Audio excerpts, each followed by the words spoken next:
अस्सलाम वालेकुम। उम्मीद करती हूँ आप सब खैरियत से होंगे। बहुत लंबे अरसे का गैप आ गया तफसीर कुरान का, माज़रत के साथ मेरी प्रेगनेंसी की वजह से और फिर बच्चे को संभालने की वजह से। अच्छा जी, आज हम इंशाअल्लाह अज़ीम आगाज़ करते हैं दोबारा से तफसीर कुरान सूरत अल-बकरा आयत करीमा नंबर 101। अल्लाह रब्बुल इज़्ज़त फरमाता है, वलम्मा जाअहुम रसूलुम मिन इंदिल्लाहि मुसद्दिकुम लिमा माअहुम नबदा फरीकुम मिनल्लज़ीना ऊतुल किताब किताबल्लाहि वराअ ज़ुहूरिहिम कअन्नहुम ला यअलमून।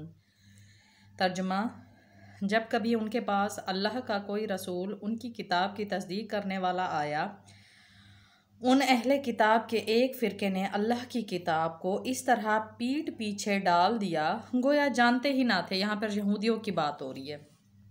तो तफसीर अहसनुल बयान में अल्लाह ताला नबी मुकर्रम सल्लल्लाहु अलैहि वसल्लम से ख़िताब करते हुए फरमा रहा है, हमने आप सल्लल्लाहु अलैहि वसल्लम को बहुत सी आयात बय्यिनात अता की हैं जिनको देखकर यहूद को भी ईमान ले आना चाहिए था। अलावा ख़ुद उनकी किताब तौरात में भी आप सल्लल्लाहु अलैहि वसल्लम के औसाफ का जिक्र हो चुका है और आप सल्लल्लाहु अलैहि वसल्लम पर ईमान लाने का अहद भी मौजूद है।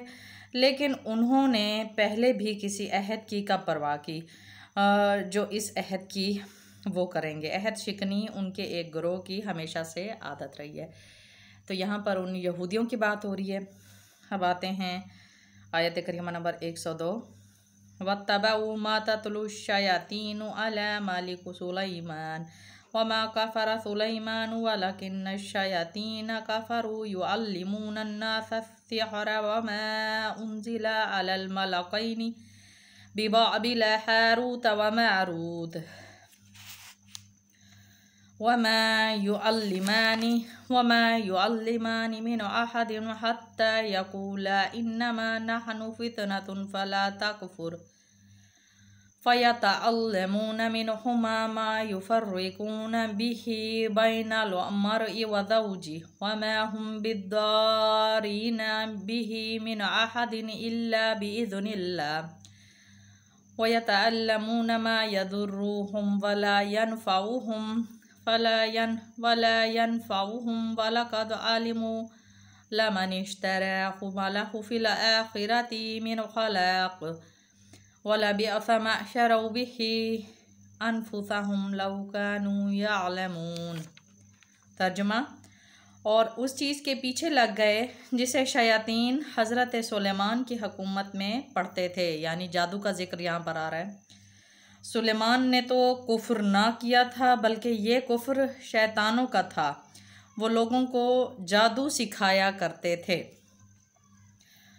यहाँ पर जादू का जिक्र हो रहा है, यानी उन यहूदियों ने अल्लाह की किताब और उसकी अहद शिकनी तो की, अलबत्ता शैतान के पीछे भी लग गए। सिर्फ अहद शिकनी नहीं की बल्कि शैतान के पीछे भी लग गए। सिर्फ जादू टोने पर अमल करते रहे, बल्कि ये दावा किया कि हज़रत सुलेमान तो बनाउज़ बिल्ला, क्योंकि हज़रत सुलेमान अलैहिस्सलाम के दौर में लोग हद से ज़्यादा तजावुज़ करने वाले, जादू करने वाले हो गए।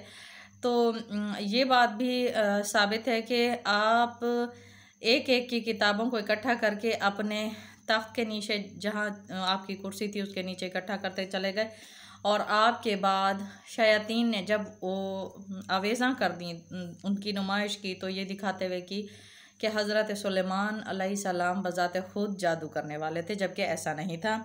आगे अल्लाह रब्बुल इज़्ज़त फरमाता है, और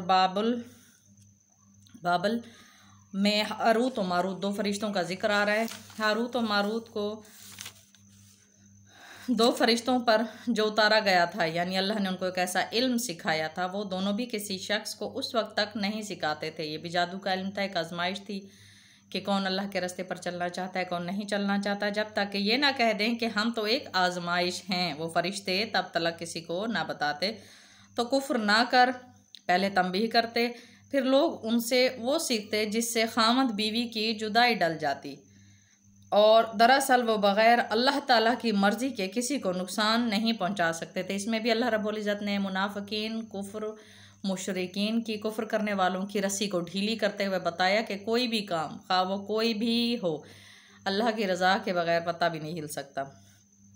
ये लोग वो सीखते हैं जो उन्हें नुकसान पहुँचाए और न नफ़ा पहुँचाए, और बिल यकीन जानते हैं कि इसके लेने वाले का आखिरत में कोई हिस्सा नहीं है। यानी ये इतना गुनाह का काम है और वो बदतरीन चीज़ है। क्या चीज़? जादू, जिसके बदले में वो अपने आप को फ़रोख्त कर रहे हैं। काश ये जानते। जैसे सही बुखारी में तज़किरा है इसका कि नबी पाक सल्लल्लाहु अलैहि वसल्लम पर लुबैद बिन आसिम नामी शख्स ने आप सल्लल्लाहु अलैहि वसल्लम की जुल्फ़ मुबारक पर जादू किया और आप सल्लल्लाहु अलैहि वसल्लम के किसी इलाके के कुएं में डाल दिया, तो उस कुएं का पानी गीली मेहंदी की तरह हो गया। जैसे गीली मेहंदी को जब धोया जाता है तो उसका एक अजीब सा रंग निकलता है, तो उसकी तरह हो गया। तो जिसकी वजह से सूरत फलक और सूरत नास पढ़ने का भी नबी पाक सल्लल्लाहु अलैहि वसल्लम को अल्लाह की तरफ से तरीका नाजिल हुआ। यानी ये जादू अल्लाह रब्बुल इज़्ज़त ने बतौर आजमाइश हारूत और मारूत 2 फरिश्ते नाजिल फरमाए। इन फरिश्तों को अल्लाह ने एक इल्म दिया जिससे मियाँ वो जादू ऐसा करते थे जिसे मियाँ बीवी जुदा हो सकते थे, लेकिन उन्होंने पहले कहा कि अल्लाह को नाराज़ ना करो, तुम ऐसा काम ना करो। लोग कहते देखा जाएगा। जैसे आजकल हमारी रूटीन है, हम किसी को समझाने के लिए, किसी को तबलीग करने के लिए, अच्छी बात नसीहत वाइज़ नसीहत करने के लिए अगर कोई भी बात करते हैं तो कहा जाता है हाँ आएगी कब्र तो देखा जाएगा।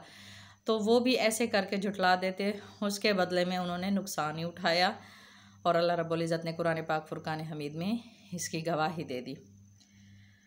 अब आयत करीमा नंबर 103, वलौ अन्नहुम आमनु वत्तकू लमसूबतुम मिन इंदिल्लाहि खैरु लौ कानू यअलमून। अगर ये लोग साहिब ईमान मुत्तकी बन जाते तो अल्लाह ताला की तरफ से बेहतरीन सवाब मिलता, अगर ये जानते। या अय्युहल्लज़ीना आमनू ला तक़ूलू राइना वक़ूलू उन्ज़ुरना वस्मअू वलिल काफ़िरीना अज़ाबुन अलीम। यानी आप ए ईमान वालो, तुम नबी पाक सल्लल्लाहु अलैहि वसल्लम को राइना ना कहा करो बल्कि उन्ज़ुरना कहो, यानी हमारी तरफ देखिए और सुनते रहा करो, और काफ़रों के लिए दर्दनाक अज़ाब है। आप सल्लल्लाहु अलैहि वसल्लम की शायान शान अल्लाह रब्बुल इज़्ज़त ने जैसे सूरत अल हुजरात में फ़रमा दिया, वैसे यहाँ पर भी फ़रमा दिया कि आप उनको राइना ना कहा करो बल्कि उन्ज़ुरना कहा करो। अब यहाँ पर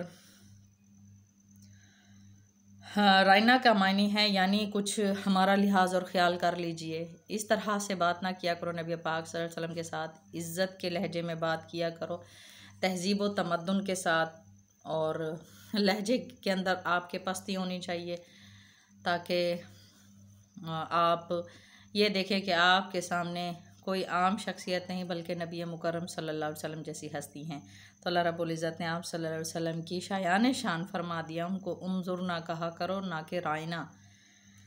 तो बात समझ में ना आए तो सामिया इस लफ्ज़ का इस्तेमाल करके मुतकल्लम को अपनी तरफ मुतवज्जा करता था, लेकिन ये अरब में एक रिवाज था। लेकिन यहूदी अपनी बुग़्ज़ और इनाद की वजह से इस लफ्ज़ को थोड़ा सा बिगाड़ देते थे। जैसे उनका बुग़्ज़ और इनाद इसमें भी दिखता था कि जब हज़रत आयशा के सामने, हज़रत आयशा रज़ियल्लाहु अन्हा के सामने बाज़ यहूद बाज़ मुशरिकीन जब सलाम करते तो वो सलाम को कुछ इस तरह से बिगाड़ देते और कहते अस्सलाम अलैकुम, तो आप भी जवाब में वालेकुम कह देती।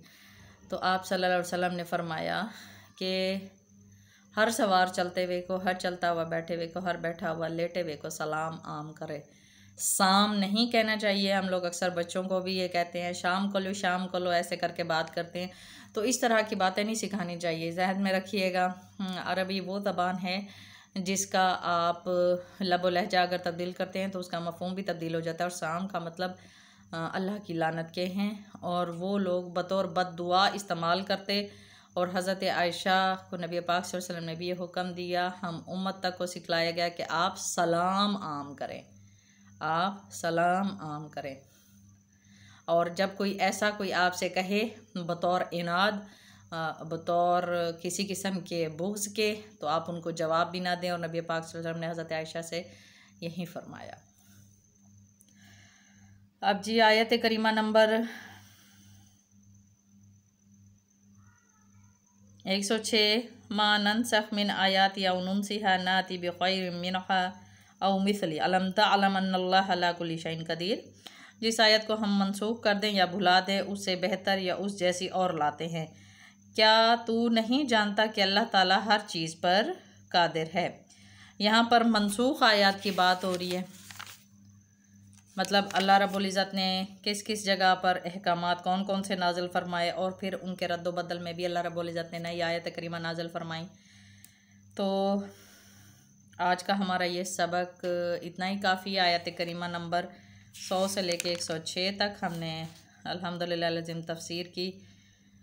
तो अल्लाह रब्बुल इज़्ज़त से दुआ कि हमें कुरान पाक पढ़ने और इस पर अमल करने की तौफ़ीक़ अता फ़रमाए, आमीन या रब्बुल आलमीन। अच्छा जी, मनसूख आयत, जैसे नबी पाक सल्लल्लाहु अलैहि वसल्लम से पहले हज़रत आदम अलैहिस्सलाम से जैसे सिलसिला नबूवत शुरू होता है, नबियों का ये सिलसिला, पैगम्बरों का ये सिलसिला शुरू होता है, तो उस वक्त सगे बहन नासिख व मनसूख किस चीज़ को कहा जाता है? उस वक्त सगे बहन भाइयों के साथ निकाह जायज़ था, फिर अल्लाह रब्बुल इज़्ज़त ने हुक्म तब्दील फरमा दिया। फिर सगे बहन भाइयों के साथ हज़रत याकूब अलैहिस्सलाम के दौर तक सगे बहन भाइयों मतलब एक वक्त में एक सगे बहन भाइयों नहीं, हज़रत याकूब अलैहिस्सलाम के दौर में एक वक्त में एक शख्स दो बहनों के साथ निकाह कर सकता था।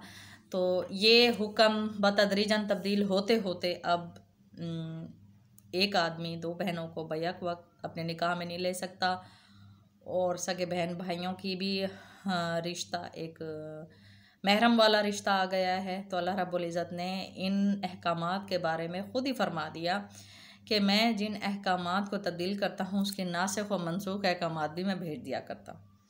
जज़ाकल्लाहुल खैर, दुआ में याद रखिएगा। अस्सलाम वालेकुम।